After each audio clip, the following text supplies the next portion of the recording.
This week on Eyewitness Report, victims of a demolition exercise carried out in Samoda, Ibadan, seek intervention as commuters and other users of the old expressway around Ojo area of the state are faced with an imminent collapse of the road.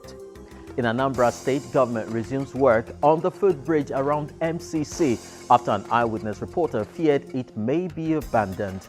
We also have a story on an abandoned cottage hospital in Gwagwalada, the FCT. What's the authorities saying about it? These and more on Eyewitness Report on Channels TV. I'm Chris Elapse. Our first story for the day takes us to Ibadan after we got these photos from Shola of what he termed illegal demolition of some structure in Samoda area of Ibadan. Also, Odejayi Abiodun sent another still picture from Ibadan of an eroding old express road in Ojo area of Ibadan. We visited both scenes for on-the-spot assessment. It's the aerodrome area in Samoda, Ibadan, experiencing normal everyday activity.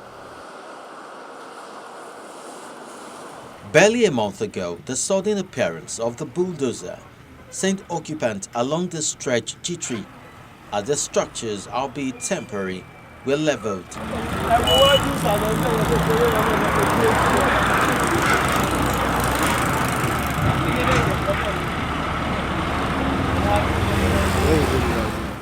For over 15 years, the occupants, mainly artisans, claim they have done businesses here with due authorization from the federal government.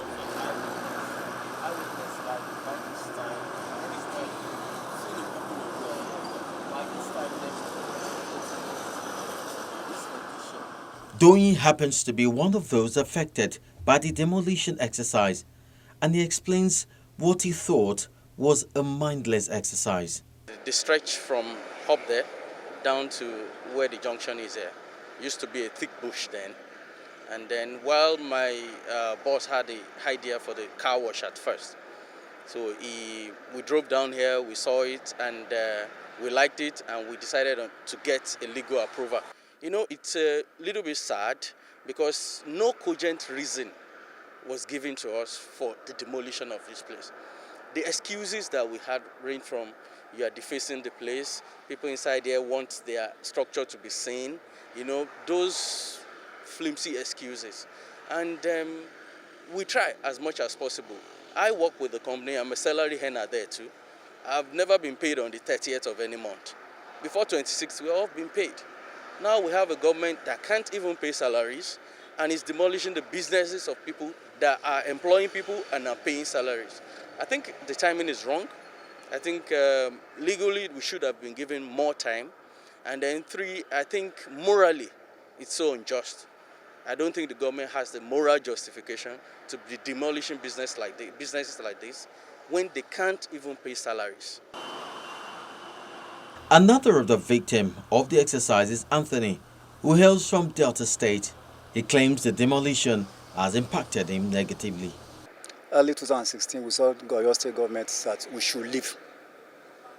For what? Say that we are disturbing the people there without no reason, so they say we should leave there. Because I don't see that reason, because we are disturbing. Who are we disturbing? When we look at this place, there's nothing there that we can't disturb.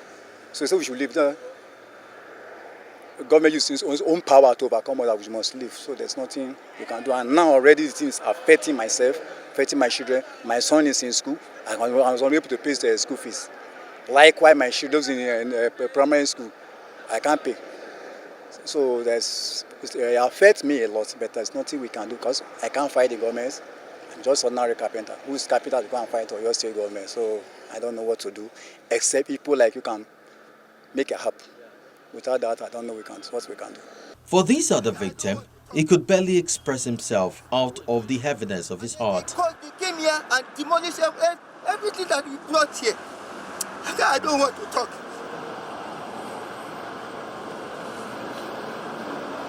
All my family, they depends on to feed my family. And then they destroyed everything that was here. So what can I do?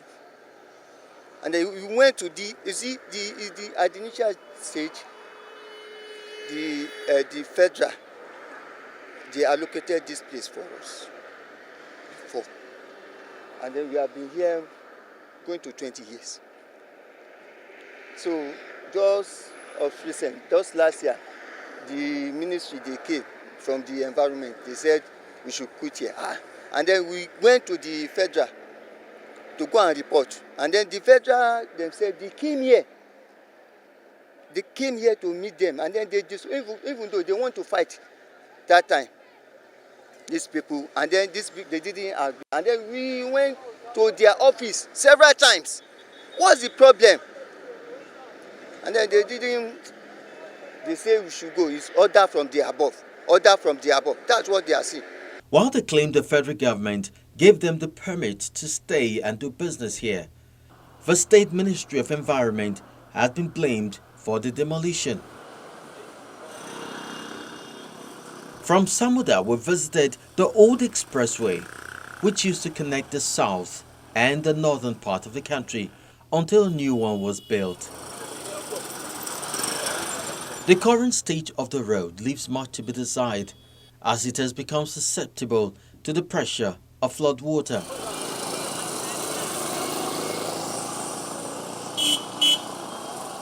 This barricade was created to protect the unsuspecting motorist from taking a plunge into the large crater.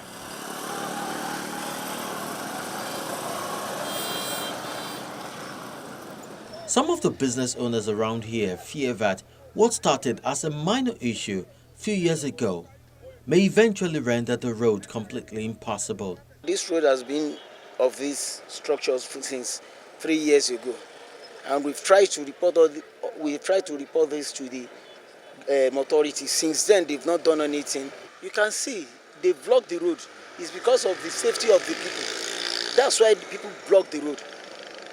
There is no vehicle that can cross to this other side for people to do business. They collapse our business here. There is no way for the people that want to buy market for horse here go up and down. When the rain fall, road closed.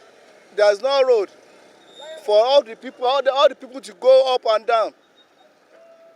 We are begging our government to do this thing for us immediately. As for this road user who also does business here, the problem stems from the design of the water channel, which has made the flood flow in wrong direction. The channel there, that's the channel that is too small for the water to pass. If they can link it to the former old road there, that's the new road there, to this place, there will not be problem again. And moreover, what causes the road to collapse was this. By the time they were pouring refugees around here, so at times we waited this government to come, or this local government to come and pack the refuse. It didn't come. Almost 3 or 4 months. So I decided to put fire on the refuse. So the thing start burning. So the thing burn and so that they are affecting the asphalt.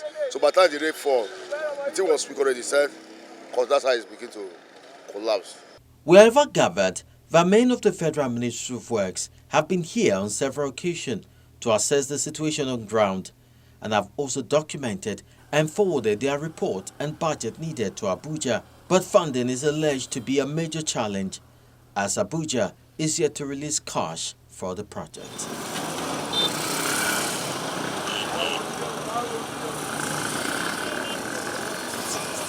We made an attempt to reach out to the state and federal ministries for their responses to the issues on ground. As at the time of our visit, the officers in charge were not available. We, however, hope to make a return for answers to our questions. As we speak, sources of livelihood have been pulled down with no known alternatives provided for those affected.